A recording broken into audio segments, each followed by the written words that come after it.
Time for Movies and Money. We have film critic Erik Childress with us now, checking out the scene. Hello to you, Erik. Hi, Angie. Well, Hollywood is hoping to get out of winter fast, as the current crop of movies are still not drawing in audiences, as evident by this past weekend's numbers. For sure, Angie, but there are only so many IP properties out there to exploit, and at some point it's going to take an interest in all demographics to get back into theaters. Now, Kenneth Branagh's Death on the Nile led the way last weekend, but with less than 13 million, so the box office ended up having its lowest top 10 haul in February for a fully open marketplace since 1996. Now, the Jennifer Lopez rom-com Marry Me was likely not going to do much better than its $8 million opening, even if it wasn't also available on a streaming network. Now, the landscape hasn't so much changed as it has just been squeezed with moviegoers weighing their options. The event movies and the sequels are still drawing the most attention. Most others are put into a wait-and-see pattern. And those originals that may have found some word-of-mouth success have no opportunity to grow and are starting to find their homes on Netflix and elsewhere. Studios, of course, took the opportunity to tease some of the big titles during the Super Bowl game. Here's a quick clip of Doctor Strange in the Multiverse of Madness. I did what I had to do to protect our world. You cannot control everything, Strange. You opened the doorway between universes, and we don't know who or what will walk through it. Is this one of the films you think could be popular in the box office universe? The new Doctor Strange in the Multiverse of Madness looks like a lot of fun.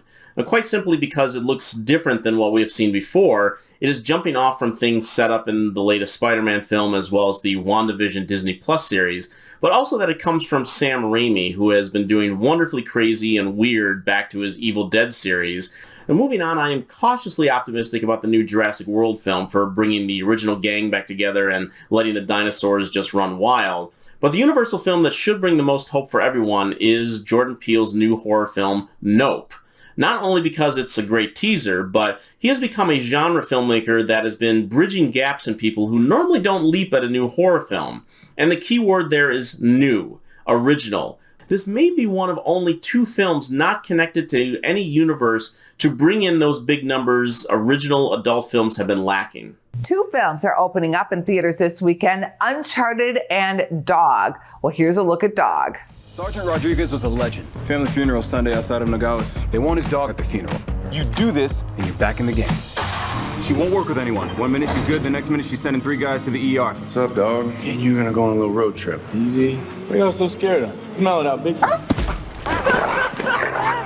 What do you think? Well, Dog is being touted as a return to theaters for Channing Tatum, though apart from a Jump Street or a Magic Mike film, I'm not sure many will be making the trip to the theater to see him take a longer road trip on screen with a PTSD-inflicted canine.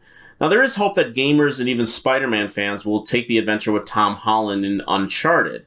It's an adaptation of the video game that has taken so long to get to the big screen that Holland's co-star, Mark Wahlberg, was once slated to play the younger role.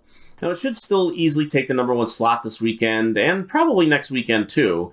And so while the game has been in existence for 15 years, this title will fall under the IP catalog, and it's going to take over $300 million worldwide to make this a success.